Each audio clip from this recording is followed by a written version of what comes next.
A graça e paz, bem-vindos a mais um devocional, mais um momento em que nós podemos ler a Bíblia. Estamos lendo de Gênesis e Apocalipse, cada dia um pouquinho, e refletindo naquilo que o Senhor tem para as nossas vidas. Vamos começar esse momento com uma oração. Senhor, obrigado por mais essa oportunidade de ler a Tua Palavra. Continua, Senhor, dando essa chama no nosso coração de buscar a Ti, de continuar estudando sobre Ti, Senhor. Renova as nossas forças e abençoa para que o Seu Espírito nos guie através dessa jornada, para que nós possamos receber mais de Ti, guiados por Ti. Isso que eu te peço e te agradeço em nome de Jesus. Amém. E vamos continuar lá em Deuteronômio, em que Moisés está fazendo um resumo de tudo o que aconteceu. Então ele resumiu toda a saída do Egito, do povo de Israel do Egito, até chegar na Terra Prometida. E aqui ele continua e vai falar um pouquinho dos decretos e os estatutos que o Senhor deu para Israel. E diz o seguinte: Agora, Israel, ouça com atenção esses decretos e estatutos que eu lhe ensinarei. Cumpram-nos para que vocês vivam, entrem na terra que o Senhor, o Deus de seus antepassados, lhes dá e tome posse dela. Não acrescentem coisa alguma às ordens que eu lhes dou, nem tirem coisa alguma delas. Simplesmente obedeçam aos mandamentos do Senhor, seu Deus, que eu lhes dou. Vocês viram com os próprios olhos o que o Senhor fez no incidente de Baal-Peor. Ali o Senhor, seu Deus, destruiu todos aqueles que adoram Baal, o Deus de Peor. Mas vocês que foram fiéis ao Senhor, seu Deus, estão hoje todos vivos. Vejam, agora eu lhes ensino esses decretos e estatutos conforme me ordenou o Senhor, meu Deus, para que vocês os cumpram na terra em que estão prestes a entrar para tomar posse dela. Obedeçam-lhes por completo, e assim demonstrarão sabedoria e inteligência às nações vizinhas. Quando elas ouvirem esses decretos, exclamarão: como é sábio e prudente o povo dessa grande nação, pois que grande nação tem um Deus tão próximo de si como o Senhor, nosso Deus, que está próximo de nós sempre que o invocamos? E que grande nação tem decretos e estatutos tão justos quanto este conjunto de leis que hoje lhes dou? Fiquem muito atentos. Cuidem para que não se esqueçam daquilo que viram com os próprios olhos. Não deixem que essas lembranças se apaguem de sua memória enquanto viverem. E aqui é inclusive um ponto de atenção para a gente. A gente vive muitas coisas que o Senhor proporciona para as nossas vidas como lições e às vezes a gente acaba esquecendo. Aqui é um ensinamento para Israel, como um alerta de Deus e um alerta para a gente. Cuidem para que vocês não se esqueçam daquilo que viram com os próprios olhos. Não deixem os milagres que o Senhor fez na sua vida que se esquecer, se apagar, para que você continue sempre lembrando dos milagres que o Senhor proporcionou para a sua vida, para que a sua fé continue forte no Senhor. Passem adiante a seus filhos e netos a importância do testemunho daquilo que o Senhor faz em nossas vidas. Nunca se esqueçam do dia em que estiveram diante do Senhor, seu Deus, no Monte Sinai, onde o Senhor me disse: convoque o povo para que se apresente diante de mim, e eu os instruirei pessoalmente. Eles aprenderão a me temer enquanto viverem, e ensinarão a seus filhos a também me temer. Vocês se aproximaram e ficaram ao pé do monte, enquanto o monte ardia em chamas que subiam até o céu. Ao mesmo tempo, o monte foi envolvido por nuvens negras e densa escuridão. Então o Senhor lhes falou do meio do fogo. Vocês ouviram o som de suas palavras, mas não viram sua forma. Havia apenas uma voz. Ele proclamou sua aliança, os 10 mandamentos. Gravou-os em 2 tábuas de pedra e ordenou que os cumprissem. Foi naquela ocasião que o Senhor me ordenou que lhes ensinasse seus decretos e estatutos, para que vocês os cumprissem na terra em que estão prestes a entrar para tomar posse dela. Tenham muito cuidado. No dia em que o Senhor lhes falou do meio do fogo no Monte Sinai, vocês não viram forma alguma.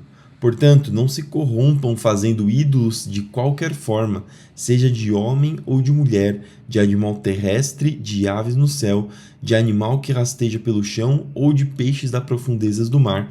Olha que interessante, o próprio Deus, quando ele se revelou no meio do Monte Sinai, ele não se revelou de forma nenhuma. Isso foi proposital para que o povo não tentasse fazer uma forma do Deus que se revelou. Quando as pessoas fizeram o bezerro, e eu tenho até uma pregação que a gente fez recentemente na igreja sobre isso, o povo insultou a Deus tentando conter Deus em uma forma, em uma forma que Deus não pode ser contido. Eles tentaram colocar Deus em uma gaiola, reduzir Deus a alguma forma. Mas nosso Deus é grande demais para ser colocado em qualquer forma que exista aqui na Terra. E por conta disso que a gente não pode fazer e nunca poderá fazer nenhuma forma que represente Deus. E quando olharem para os céus e virem o sol, a lua e as estrelas, todo o exército do céu, não caiam na tentação de prostrar-se diante deles e adorá-los. O Senhor, seu Deus, os deu a todos os povos da terra, Deus que o fez. Por que você adoraria algo que foi feito pelo Deus Todo-Poderoso? Nós adoramos o Criador de tudo. Lembrem-se de que o Senhor os libertou do Egito, uma fornalha de fundir ferro, para torná-lo seu povo e sua propriedade especial, como hoje se vê. E, no entanto, o Senhor se irou contra mim, por causa de vocês. Jurou que eu não atravessaria o rio Jordão para entrar na boa terra que o Senhor, seu Deus, lhes dá como propriedade. Vocês atravessarão o Jordão e tomarão posse dessa boa terra, mas eu não. Morrerei aqui, deste lado do rio. Portanto, tenham cuidado para não se esquecerem da aliança que o Senhor, seu Deus, fez com vocês. Não façam ídolos de qualquer aparência ou forma, pois o Senhor, seu Deus, proibiu isso. O Senhor, seu Deus, é fogo devorador, é Deus zeloso. Aqui a gente vê que Moisés está chegando próximo do fim da sua vida, perto lá dos seus 120 anos, e uma preocupação que ele tem aqui não é que ele vai morrer sem entrar na Terra Prometida. Ele está constatando isso e talvez ele até esteja chateado com isso. Mas aqui ele está preocupado que o povo não se esqueça da aliança que ele fez com o Senhor. Tudo aquilo que Moisés passou, tudo aquilo que Moisés ensinou, ele se preocupa que o povo continue fiel ao Deus poderoso que os guiou até aquele momento. 25. No futuro, quando vocês tiverem filhos e netos e já estiverem habitando na terra há muito tempo, não se corrompam fazendo ídolos de qualquer forma. Isso é mal aos olhos do Senhor, seu Deus, e provocará a sua ira. Hoje apelo para o céu e para a terra como testemunhas contra vocês. Se quebrarem a aliança, desaparecerão rapidamente da terra da qual tomarão posse depois de atravessar o Rio Jordão. Habitarão ali por pouco tempo e depois serão totalmente destruídos. O Senhor os dispersará entre as nações onde apenas alguns de vocês sobreviverão. Lá, em terra estrangeira, adorarão deuses de madeira e pedra, feitos por mãos humanas. Deuses que não podem ver, nem ouvir, nem comer, nem cheirar. De lá, porém, vocês buscarão o Senhor, seu Deus, outra vez. E, se o buscarem de todo o coração e de toda a alma, o encontrarão. E aqui é uma forma de como nós podemos como nós devemos buscar ao Senhor. Nós devemos buscar a Deus de todo o coração e de toda a alma, e se nós o fizermos, nós o encontraremos. No futuro distante, quando estiverem sofrendo todas essas coisas, finalmente voltarão para o Senhor, seu Deus, e ouvirão o que ele lhes diz, pois o Senhor, seu Deus, é Deus misericordioso, não os abandonará, nem os destruirá, nem se esquecerá da aliança solene que fez com seus antepassados. Investiguem toda a história, desde o dia em que Deus criou os seres humanos sobre a terra até agora, e procurem desde uma extremidade do céu até a outra. Alguma vez se viu ou ouviu coisa tão grandiosa como essa? Algum outro povo ouviu a voz de Deus falar no meio do fogo? Como vocês ouviram e sobreviveu? Algum outro Deus já tentou tirar uma nação do meio de outra nação e tomá-la para si com provas, sinais, maravilhas, guerra, mão forte, braço poderoso e atos temíveis? E, no entanto, foi isso que o Senhor, seu Deus, fez por vocês no Egito, bem diante de seus olhos. Ele lhes mostrou todas essas coisas para que vocês soubessem que o Senhor é Deus, e não há outro além dele. Permitiu que vocês ouvissem sua voz que vinha do céu para instruí-los, e permitiu que vissem seu grande fogo na terra para falar-lhes do meio dele. Porque amou seus antepassados, ele escolheu abençoar vocês, os descendentes. E ele mesmo os tirou do Egito com grande poder. Ele expulsou nações muito maiores e mais poderosas que vocês para estabelecê-los na terra delas e entregá-las a vocês como herança, como hoje se vê. Portanto, reconheçam este fato e guardem firmemente na memória. O Senhor é Deus nos céus e na terra, e não há outro além dele. Se obedecerem a todos os decretos e mandamentos que hoje lhes dou, tudo irá bem com vocês e seus filhos, e vocês terão vida longa na terra que o Senhor, seu Deus, lhes dá para sempre. Então Moisés separou 3 cidades de refúgio do lado leste do Rio Jordão. Assim, alguém que tivesse matado outra pessoa acidentalmente, sem hostilidade anterior, poderia fugir para uma dessas cidades e viver em segurança. Estas eram as cidades: Bezer, no planalto do deserto, para a tribo de Ruben; Ramote, em Gileade, para a tribo de Gade; Golã, em Bazã, para a tribo de Manassés. Esta é a lei que Moisés apresentou ao povo de Israel. Estes são os preceitos, decretos e estatutos que Moisés deu aos israelitas quando saíram do Egito. Enquanto estavam acampados no vale junto ao Bet-peor, do lado leste do Jordão. Em outros tempos, os amorreus ocuparam essa região, essa terra, durante o reinado de Seom, que viviam em Esbom. Mas quando saíram do Egito, Moisés e os israelitas aniquilaram este rei e seu povo. Os israelitas tomaram posse do território de Seom e do território de Og, rei de Bazã. Os 2 reis dos amorreus que viviam a leste do Jordão conquistaram toda a região, desde Aroer, na beira do vale de Arnon, até o monte Sirion, também chamado de Hermon. Conquistaram também a margem leste do rio Jordão até o Mar Morto, ao sul, abaixo das encostas do monte Pisga. Lucas 6:39 até o 7:10. Jesus deu ainda a seguinte ilustração: é possível um cego guiar outro cego? Não cairão os 2 num buraco? Os discípulos não são maiores que seu mestre, mas o aluno bem instruído será como o mestre. Por que você se preocupa com o cisco no olho de seu amigo, enquanto há um tronco em seu próprio olho? Como pode dizer: amigo, deixe-me ajudá-lo a tirar o cisco do seu olho, se não consegue ver o tronco em seu próprio olho? Hipócrita! Primeiro, livre-se do tronco em seu olho, e então você verá o suficiente para tirar o cisco do olho do seu amigo. E aqui, claramente, Jesus não está falando de algo especificamente no olho da pessoa, mas sim está falando de coisas nas nossas vidas que estão erradas. E às vezes as pessoas falam de coisas, julgam os outros falando de coisas erradas, sendo que na própria vida eles têm coisas muito mais erradas.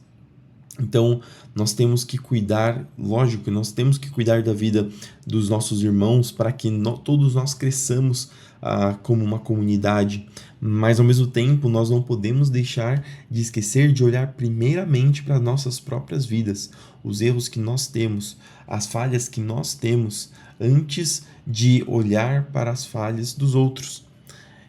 É interessante porque algumas pessoas se acham grandes e se acham melhores do que as outras porque talvez não tenham erros específicos que outras pessoas podem ter, mas na nossa vida às vezes nós temos alguns erros, nós temos dificuldades, cada um tem a sua própria luta, cada um, Deus deu a sua própria porção de luta, e nós temos que entender que não é porque nós não lutamos como nosso irmão que nós não temos as nossas próprias lutas. Às vezes a minha luta não é uma luta para você, às vezes a sua luta não é uma luta para mim, e isso é bom, porque assim como Paulo diz que a igreja é como um corpo em que cada um tem uma função, cada um é um membro diferente, dessa forma nós podemos ajudar uns aos outros.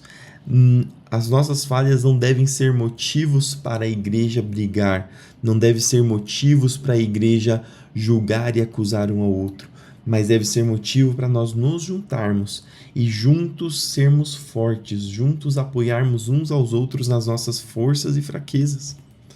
Então, essa parábola do tirar o cisco do olho é praticamente sobre isso, não só sobre julgamento, mas uma chamada para que nós possamos crescer juntos. Verso 43. Uma árvore boa não produz frutos ruins, e uma árvore ruim não produz frutos bons. Uma árvore é identificada por seus frutos. Ninguém colhe figos de espinheiros, nem uvas de arbustos espinhosos. A pessoa boa tira coisas boas do tesouro de um coração bom, e a pessoa má tira coisas más do tesouro de um coração mau, pois a boca fala do que o coração está cheio. Por que vocês me chamam Senhor, Senhor, se não fazem o que eu digo? Eu lhes mostrarei como é aquele que vem a mim, ouve minhas palavras e as pratica. Ele é como a pessoa que está construindo uma casa e que cava fundo e coloca os alicerces em rocha firme. Quando a água das enchentes sobe e bate contra essa casa, ela permanece firme, pois foi bem construída. Mas quem ouve e não obedece é como a pessoa que constrói uma casa sobre o chão, sem alicerce. Quando a água bater nessa casa, ela cairá, deixando uma pilha de ruína. Quando Jesus terminou de dizer tudo isso à multidão, entrou em Cafarnaum. Naquela ocasião, um escravo muito estimado de um oficial romano estava enfermo, à beira da morte. Quando o oficial ouviu falar de Jesus, mandou alguns líderes judeus lhe pedirem que fosse curar seu escravo. Os líderes suplicaram insistentemente que Jesus socorresse o homem, dizendo: ele merece sua ajuda, pois ama o povo judeu e até nos construiu uma sinagoga. Jesus foi com eles, mas antes de chegarem à casa, o oficial mandou alguns amigos para dizer: Senhor, não se incomode de vir à minha casa, pois não sou digno de tamanha honra. Não sou digno sequer de ir ao seu encontro. Basta uma ordem sua e meu servo será curado. Sei disso porque estou sob a autoridade de meus superiores e tenho autoridade sobre meus soldados. Só preciso dizer: vão, e eles vão, ou venham, e eles vêm. E se digo a meus escravos: façam isso, eles fazem. Aqui o oficial, ele está reconhecendo a grandeza de Jesus.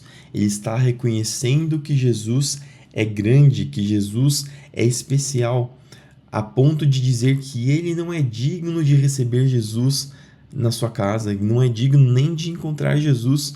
Não sei se esse homem se sentia culpado por alguma coisa errada que tinha na vida dele, mas ao mesmo tempo ele reconhecia a grandeza de Jesus e ao mesmo tempo reconhecia que Jesus tinha autoridade, porque ele tinha provavelmente escutado todos os feitos que Jesus tinha feito e entendia pela sua posição hierárquica que aqueles que têm autoridade não precisam de atalhos, não precisam de recursos.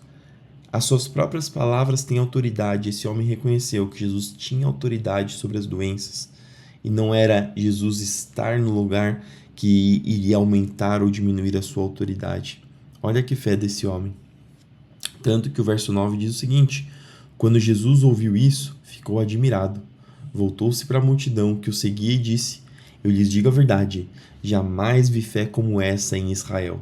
E quando os amigos do oficial voltaram para a casa dele, encontraram o escravo em perfeita saúde. Salmo 68, do 1 ao 18. Ao regente do coral, cântico, salmo de Davi. Levanta-te, ó Deus, e dispersa teus inimigos. Fujam de ti todos que te odeiam. Sopra-os para longe como fumaça e derrete-os como cera no fogo. Que os perversos sejam destruídos na presença de Deus. Que os justos, porém, se alegrem, exultem na presença de Deus e sejam cheios de alegria. Cantem louvores a Deus e a seu nome, exaltem aquele que cavalga sobre as nuvens. Seu nome é Senhor. Alegrem-se em sua presença. Pai dos órfãos, defensor das viúvas, esse é Deus, cuja habitação é santa. Deus dá uma família aos que vivem sós, liberta os presos e os faz prosperar. Os rebeldes, porém, ele faz morar em terra árida. Ó Deus, quando conduziste teu povo, quando marchaste através do deserto, a terra tremeu, o céu derramou chuva. Diante de ti, o Deus do Sinai, diante de ti, o Deus de Israel. Enviaste muitas chuvas, ó Deus, para refrescar a terra exausta. Ali teu povo se estabeleceu, e com farta colheita, ó Deus, proveste aos necessitados. O Senhor dá ordem, e um grande exército traz boas notícias. Reis inimigos e seus exércitos fogem, enquanto as mulheres repartem em casa os despojos. Mesmo os que viviam entre os currais de ovelhas encontraram pombas com asas de prata e penas de ouro. O Todo-Poderoso dispersou os reis como uma tempestade de neve sobre o monte Zalmon. Os montes de Bazã são majestosos, como cumes altos que chegam até o céu. Ó montes elevados, por que olham com inveja para o monte Sião, onde Deus escolheu habitar, onde o Senhor habitará para sempre? Cercado de milhares e milhares de carruagens, o Senhor veio do monte Sinai para seu santuário. Quando subiste às alturas, levaste muitos prisioneiros, recebeste dádivas do povo, até mesmo dos que se rebelam contra ti. Agora o Senhor Deus viverá ali em nosso meio. E por fim, Provérbios 11, 28. Quem confia em seu dinheiro cairá, mas o justo floresce como a verde folhagem. E essas foram as palavras de hoje. Espero que elas entrem no seu coração, espero que você continue meditando nelas durante o dia de hoje. Vamos fazer uma oração para terminar esse momento? Senhor, obrigado por mais essa oportunidade de ler da Tua Palavra e aprender de Ti. Senhor, que esses ensinamentos encontrem descanso em nossos corações e para que nós possamos aplicar nas nossas vidas.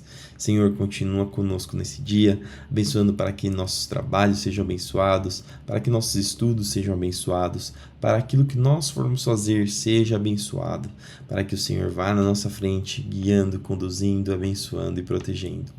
Senhor, abençoa os enfermos, os doentes, aqueles que precisam de uma cura, para que o Senhor, o Deus Todo-Poderoso, o Deus de Israel, aquele que fez maravilhas enquanto esteve entre nós, como Jesus, Senhor, cure as pessoas que estão enfermas, Pai. Abra portas para os que estão necessitados, traga sustento, não desampare seu povo. Senhor, seja aquele que supre com maná, com água, com carne, Senhor, para que o seu sustento venha sobre as nossas vidas a cada dia. Senhor, continua conosco hoje e sempre. Isso que eu te peço e agradeço em nome de Jesus. Amém. Que Deus continue te abençoando, que tudo que você fizer prospere e não se esqueça de tudo que você fizer seja para a honra e glória do nome do nosso Senhor. Fique com Deus e até amanhã para mais um devocional.